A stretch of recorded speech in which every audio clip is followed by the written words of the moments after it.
Are you a beginning aquarist looking for some great corals to start out with? Or maybe are you a seasoned aquarist that's looking for some inspiration for some easy, low maintenance corals that are going to bring a little bit more zen into your life and have you doing a little bit less chasing of some of those numbers and water parameters? Either way, this video is going to be for you. I've compiled a list of 10 different soft corals that are going to be good in just about any tank that you're keeping, so stay tuned.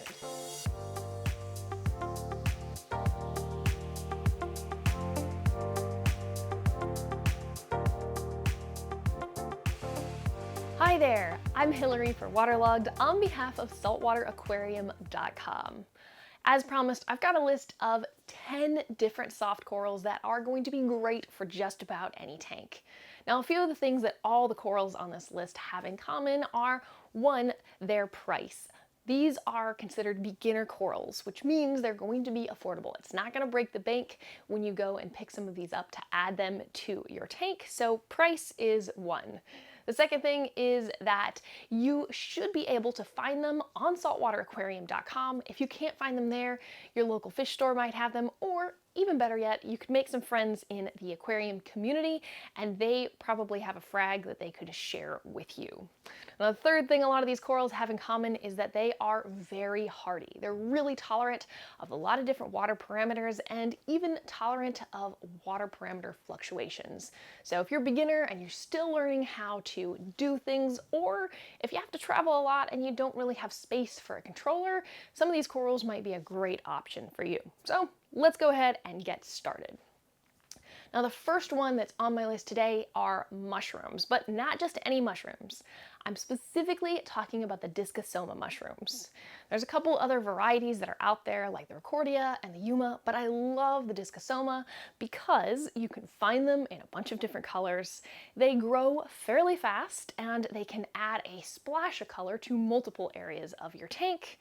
And if you are interested in learning how to propagate corals, this might be a good one to start out with. You should be able to find these in a lot of different places. Depending on where you live in the country, there's some different color variants as you go, so maybe consider trying some of the Discosoma mushrooms. The second soft coral on my list today is pulsing Zenia, or Zenia as it's sometimes called. This is one of the fastest growing soft corals and it can quickly take over a tank. So if you add it to your tank, you want to make sure to keep an eye on it and kind of maintain it to keep it in the area that you want it in if you don't want it taking over your whole system. Now, rapid growth aside, I really do love these corals. They're so peaceful to watch because if the flow is just right, you can see them opening and closing almost like they are waving or pulsing in the flow of the water. So if you're looking for a moment of zen in front of your tank, definitely consider a pulsing Zenia. The third species on my list is a green star polyp. Now, I really like these because they add a lot of color. The base of them is a pale purple and the tops are a bright neon green. A lot of times they grow as a mat or a carpet, so they'll grow over the rockwork. If you're familiar with some of the old Reef Builder Studio videos, they had a cube tank with the green star polyps growing up the back of the tank, so I encourage you to go check that out if you haven't seen those videos. But again, just like those pulsing Zenia, I love the green star polyps because they can add an element of movement and flow to the tank, almost kind of like wind blowing through the grasses in a meadow. So if you like purple and green colors and you like to add some flow to your tank, maybe consider some green star polyps. Now, the fourth group of corals on my list today are zoanthids or zoas. They have so many different color variations, from the centers to the outside, even the bases. They are just a colorful lot of corals. In fact, some people dedicate whole tanks just to growing zoas. They have zoa gardens that look really, really pretty. Now, if you're looking for some zoas that are going to grow fast, price is a good indicator on that. Typically, the cheaper zoas per head or per polyp, those are going to be the faster growing versus some of the ones that are a little bit more expensive, like the Stratosphere zoa. They used to be like $1,000 per head. Those are a lot slower growing and that's why the price is so high. But for a beginner, I would stick towards some of those faster growing ones just so that you can see your success. So if you are looking for the fast one, when you go to SaltwaterAquarium.com, look for some of the ones like the eagle eyes. You can look for the yellow polyp zoanthids or some of the orange ones if you like those. Orange bam bams are another great option.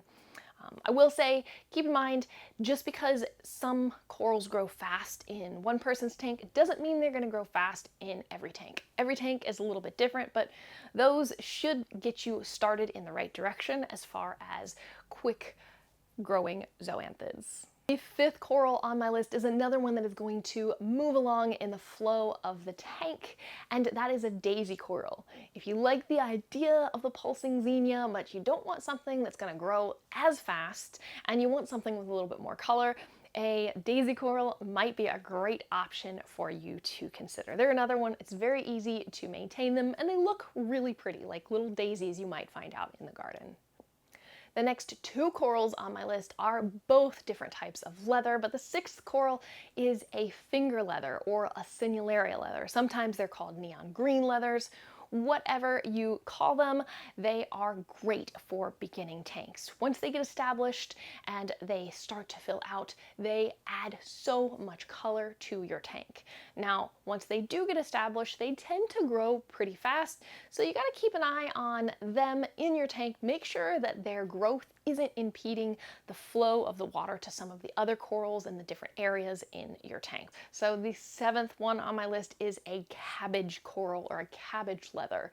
If you have a lot of sand space in your tank or a big area that you're not quite sure what to put in there and you really don't want one of those big showpiece corals that are pretty pricey, you could always go with a cabbage leather.